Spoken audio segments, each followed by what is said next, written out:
Today is the International Day of Tolerance, and this morning I attended a multi-faith breakfast in Parliament House, and that was a very appropriate thing to do, because the last few weeks have been a traumatising time for our community, particularly our Jewish and our Muslim community. Over 200 people are still hostages, thousands of people have died, and these are not distant events. The dead, the missing, the injured, these are the friends and families of our people in Australia. Australia has been a safe haven for many people around the world, and no more so than the Jewish community. A woman came to see me last week. She was born in Australia, the daughter of a Holocaust survivor on one side, and Jewish relatives who'd been in Australia since the 1880s on the other.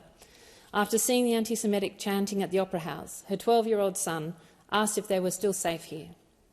Another man received a text from an old university friend. It was the first time he'd heard from her for ages, but the message was blunt. What you are doing in Gaza is appalling. As if every Jewish Australian is responsible for every action of the Israeli government, and as if Hamas had never attacked.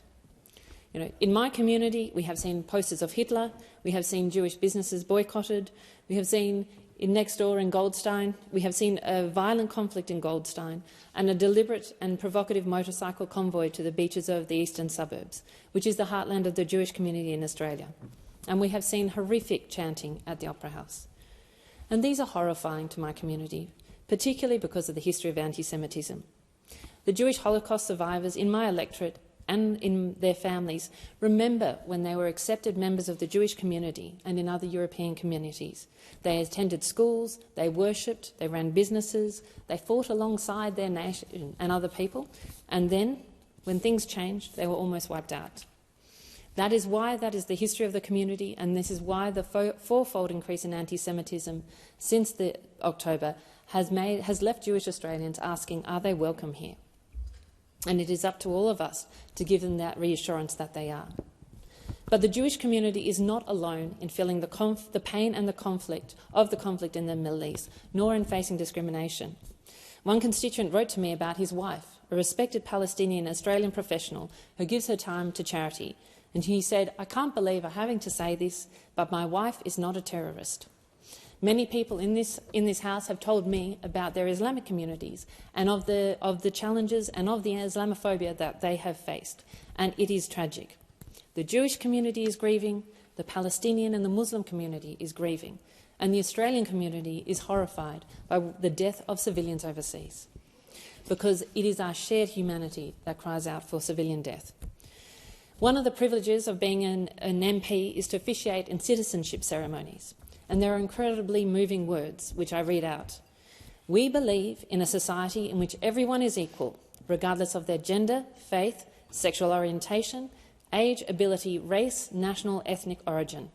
Ours is the land of the fair go, in which respect and compassion underpin our care for each other and our willingness to reach out to those around us in times of need.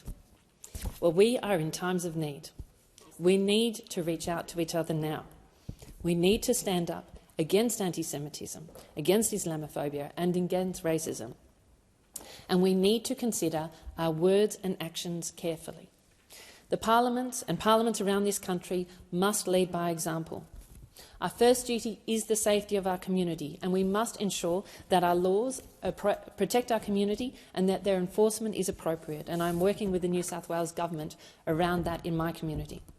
Our children are our future, and we need to protect them and make sure that they feel safe and welcome and that they are educated appropriately so the tropes of anti-Semitism, Islamophobia do not persist in future generations and that everyone is welcome in our universities. And as leaders in this place, with a microcosm of Australia, with a variety of religious and other backgrounds, we need to show that we stand together. We need to choose our words carefully because we know words matter. And we cannot expect to speak with violence in this place and not expect violence to be repeated in the words and deeds of our communities. It is very hard to think clearly when grief and anger cloud our vision, as it does in so many of our community. But this is not the time to let Australians to turn us into us and them. And regardless of how you see things overseas, everyone in Australia must recognise that this conflict demonstrates more than other that we cannot take for granted a tolerant, open and multicultural society. There is nothing to take for granted, and it is up to all of us to safeguard it.